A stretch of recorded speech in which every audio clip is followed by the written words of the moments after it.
İzleyenlerimiz hem göl kenarında serinleyen hem de şölenin tadını çıkaran misafirlerimizin, aslında misafir demek de olmaz, kendisi Buldanlı. Çok sevgili bir konuğumuz var. Kendisini size kendisi anlatacak. Buldan Karavacı Avcılar Derneği Başkanı Mustafa Başçulaoğlu. Yörük Türkmen Derneği Başkan Vekili Osman Bey'in yardımcısıyım. Yeşil Buldan'ımıza hoş geldiniz. Sefalar bulduk. Allah yani sizden bin kere razı olsun. Bir devaya bizim burası dünyanın cenneti diyoruz. Gölümüz, yaylamız, samimi söyleyeyim hani dünya cennetiyiz ya. Ama bazı şeylerin değerini bilmiyoruz. Ama elimizden geldiği doğayı seven bir insanız. Avcılıktan olsun, kişilikten olsun. Sizi eliniz kolunuz sağlık, ayağınız sağlık buraya geldiğiniz için.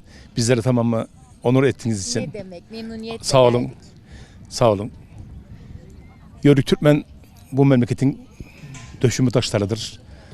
Onun için var ya elimizden geldiğince var ya kültürümüzü yaşatmak zorundayız. Ama çok zor imkanlar oluyor bazı şeylerde.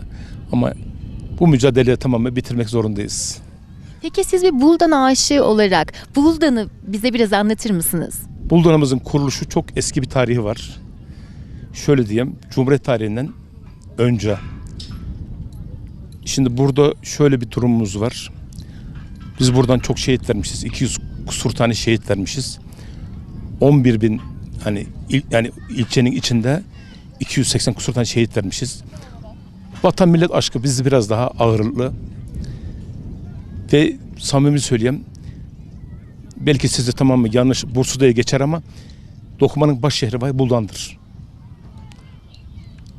Osman yani padişahımızın şalı, gömleği tamamı tüm yani nevresimleri Buldan'dan dokunup Buldan'da iade edilen bir yerdir. Eski bir tarihimiz var. Memnunuz biz ya. Hani Buldan'da olduğumuzdan çok gurur duyuyoruz, memnunuz. Buldan'a gelen insan ne aç kalır ne boş kalır.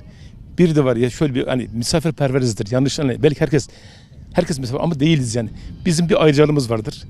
Gelen kişi var ya hiç böyle tamamı saygısızlık yapmayız. Zaten bu da var ya tamam esnafımızdan, genel kültürümüzden bellidir yani. Çok iyi biliyoruz, biz de yaşayarak öğrendik bu dediğinizi. Samimi söyleyeyim bak. Hani burada bugün gelen misafirlerimiz Allah kazasız belasız sağ salim evlerine nasip eylesin. Çoluk çocukların başlarına bulunsunlar. Amin. Hani sağ olsunlar, iyi bir kültürümüz var.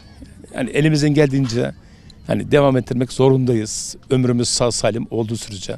İnşallah. İnşallah. Çok teşekkür ediyoruz kültürümüze katkılarınızdan dolayı. Çok sağ olun. Elinize ayağınıza sağlık. Her zaman kapılarımız tüm milletimiz değil, sizlere de açık. Herkes açık yani. Bizlerin de öyle. Çok teşekkür ederiz. Çok